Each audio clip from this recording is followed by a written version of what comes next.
Hello everyone, welcome to this math problem. We are given that the price of a watch increases by 8% to become $777.60. Find the original price, and original price is always denoted by 100%.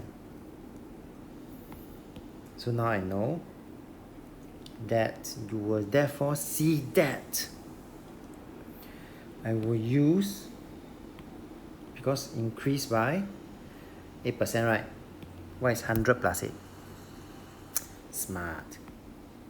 That's why you will see I will have 108% is represented by this price.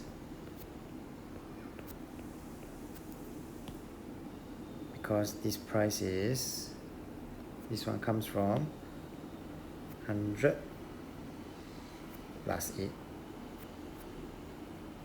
Okay? And therefore, I just need to find my 1% first.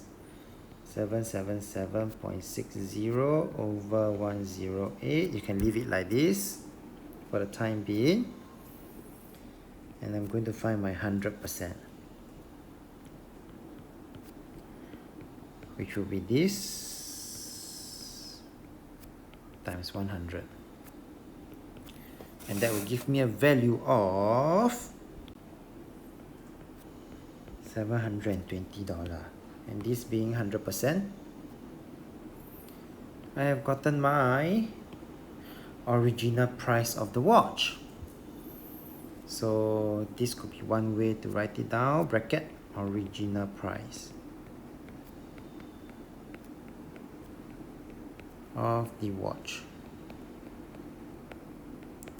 We have come to the end of this video. If you like this video, please feel free to click on the subscribe button. Mr. Ryan Tan here, always happy to share with you how to solve math problems.